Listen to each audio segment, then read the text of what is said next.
ओम शांति। विदेही अवस्था बुक पुस्तक का अगला मुरली से लिया हुआ, बाबा के अव्यक्त मुरली से लिया हुआ पैराग्राफ्स। पहला टाइटल है अमृत वेले याद में बैठे और यही संकल्प रखो कि अब हम अव्यक्त बाप दादा से मुलाकात करें। कई बच्चे ने संदेश भेजा कि आप हमें भी अपने अव्यक्त वतन का अनुभव कराओ। ये सभी बच्चों की आशाएं अब पूर्ण होने का समय पहुंच ही गया है। आप कहेंगे कि सभी संदेशी बन जाएंगे, लेकिन नहीं। अव्यक्त वतन का अनुभव भी बच्चे करेंगे, लेकिन दिव्य बुद्धि द्वारा करने से भी बहुत लाभदायक अलौकिक अनुभव कर सकते हो। वो दिव्य दृष्टि द्वारा करने से भी बहुत लाभदायक अलौकिक और अनोखा है।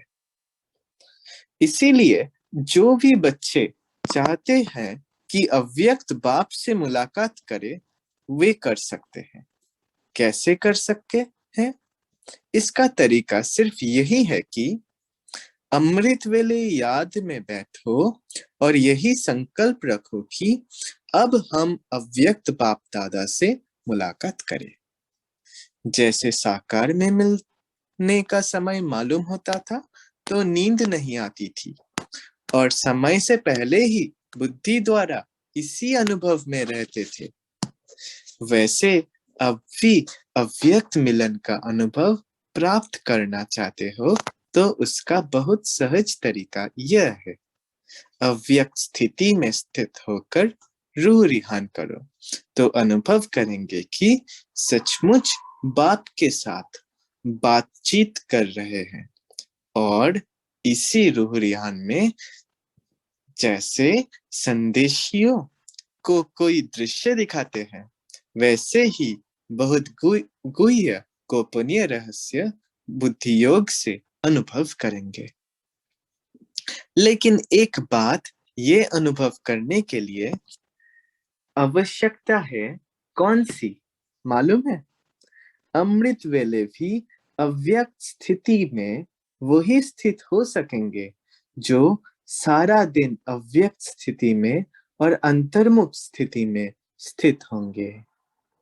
वही अमृत वेले ये अनुभव कर सकेंगे।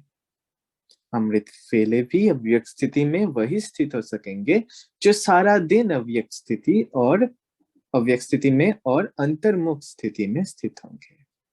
वही अमृत वेले ये अनुभव कर सकेंगे। अगला टॉपिक है अव्यक्ति मिलन का मूल्य है व्यक्त भाव को छोड़ना। अब अव्यक्ति मिलन के मूल्य को जानते हो? अव्यक्त रूप में मिलना और व्यक्त रूप में मिलना दोनों में फर्क है। अव्यक्त मिलन का मूल्य है अव्यक्त मिलन का मूल्य है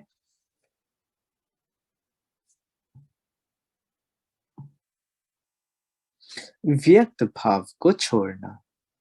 यह मूल्य जो जितना देता है उतना ही अव्यक्त अमूल्य मिलन का अनुभव करता है।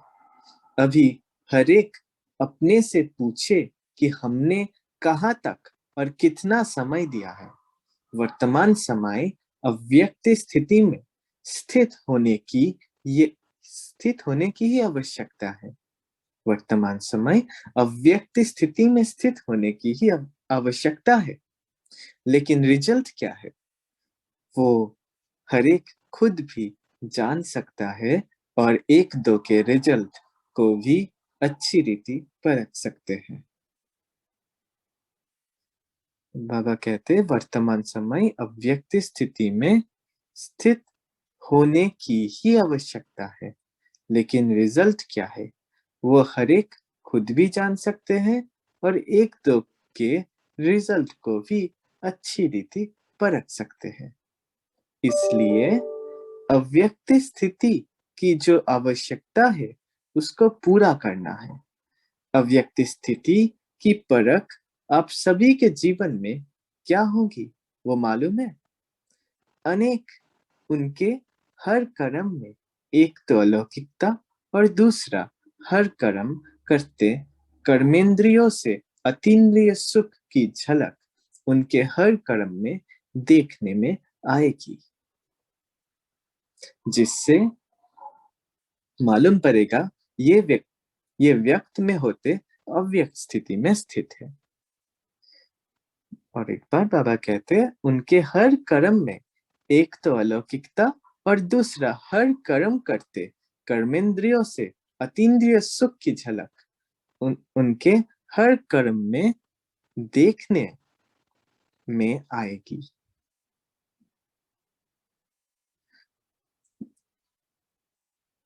उनके हर कर्म में एक तो अलौकिकता और दूसरा हर कर्म में कर्मेंद्रियों से अतीन्द्रिय सुख की झलक उनके हर कर्म में देखने में आएगी, जिससे मालूम पड़ेगा कि व्यक्त में होते अव्यक्त स्थिति में स्थित है। अगर ये दोनों ही चीजें अपने कर्म में देखते हो तो समझना चाहिए कि अव्यक्त स्थिति में स्थित है। अगर नहीं है तो फिर कमी समझ पुरुषार्थ करना चाहिए। ओम शांति।